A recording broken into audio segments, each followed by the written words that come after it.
America और Iran के बीच जारी बैकडोर बातचीत अब पहेली बनती जा रही है। एक तरफ शांति के संकेत दिए जा रहे हैं तो दूसरी तरफ ऐसे संदेश सामने आ रहे हैं जो किसी बड़े सैन्य टकराव की ओर इशारा करते हैं। और इसी विरोधाभास ने पूरी दुनिया को कंफ्यूजन में डाल दिया है कि आखिर डोनाल्ड ट्रंप और तेहरान के बीच पर्दे के पीछे चल क्या रहा है। दरअसल पिछले कुछ दिनों से अमेरिकी राष्ट्रपति ट्रंप लगातार ये दावे कर रहे थे कि ईरान के साथ बातचीत सही दिशा में बढ़ रही है और बहुत जल्द कोई गुड न्यूज़ सामने आ सकती है। इसी बीच तेहरान से भी ऐसे संकेत मिले जिन्होंने दुनिया को राहत दी। ईरान की तरफ से दावा किया गया कि संभावित शांति समझौते के तहत हॉर्मुज़ स्ट्रेट को फिर से पूरी तरह खोलने पर सहमति बन गई है। हालांकि ईरान ने इसके लिए करीब 30 दिनों का समय मांगा है ताकि हालात को युद्ध से पहले वाली स्थिति में वापस लाया जा सके। अगर यहाँ तनाव कम होता है तो वैश्विक बाजार को बड़ी राहत मिल सकती है। रिपोर्ट्स में दावा किया गया कि संभावित समझौते के तहत ईरान इस रूट पर किसी तरह का अतिरिक्त टैक्स या फिर टोल नहीं लगाएगा और अमेरिकी दबाव में लगाया गया ब्लॉकेड भी हट सकता है। अमेरिकी मीडिया रिपोर्ट्स के मुताबिक दोनों देशों के बीच 60 दिनों के सीज़फायर एक्सटेंशन पर भी बातचीत हुई। दावा यह भी किया गया कि ट्रंप ने कई बार अरब और मुस्लिम देशों के नेताओं के साथ कॉन्फ्रेंस कॉल पर इस पर डील पर चर्चा की और ज़्यादातर देशों ने इसे समर्थन दिया। यानी कि मध्य पूर्व में फिलहाल युद्ध नहीं बल्कि अस्थायी शांति की जमीन तैयार होती दिख रही है। लेकिन तभी ट्रंप की एक सोशल मीडिया पोस्ट ने पूरे माहौल को पलट कर रख दिया। ट्रंप ने ट्रूथ सोशल पर एक पोस्ट किया जिसमें उन्होंने एक शब्द का इस्तेमाल किया, वो था आदियोस, यानी कि अलविदा, गुड बाय।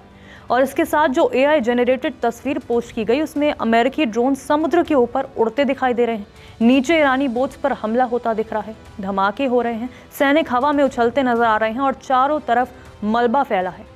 अब यहीं से सवाल उठ रहा है कि अगर शांति समझौता इतना करीब था तो फिर ये युद्ध वाला संदेश क्यों?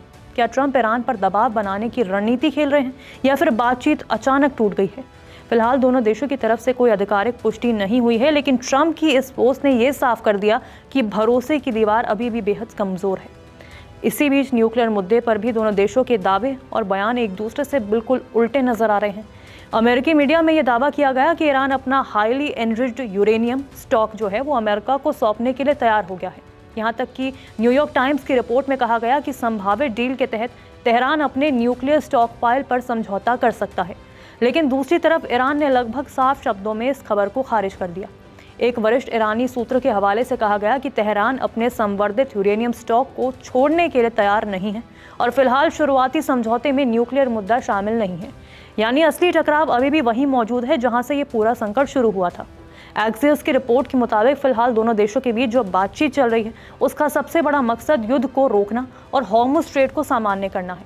लेकिन न्यूक्लियर कार्यक्रम, प्रतिबंध और सैन्य गतिविधियों जैसे सबसे संवेदनशील मुद्दों पर अभी भी भारी मतभेद बने हुए हैं। अब पूरी दुनिया की नज़र इस बात पर टिकी है कि ट्रंप की आदियोस वाली पोस्ट सिर्फ एक राजनीतिक दबाव की रणनीति थी या फिर किसी टूटती बातचीत का संकेत। क्योंकि अगर ये वार्ता विफल होती है तो इसका असर सिर्फ अमेरिका और ईरान तक सीमित नहीं रहेगा। तेल बाजार, खाड़ी देशों की सुरक्षा, वैश्विक अर्थव्यवस्था और मध्य पूर्व की स्थिरता, सब कुछ दांव पर लग सकता है। नमस्कार, मैं हूं मानक गुप्ता। अगर आपको हमारा ये वीडियो पसंद आया हो तो इसे लाइक और शेयर जरूर करें और हाँ, हमें सब्सक्राइब और फॉलो करना ना भूलें ताकि आप देश और दुनिया की कोई खबर मिस ना करें। तो जुड़े रहिए हमारे साथ और देखते रहिए न्यूज़ 24।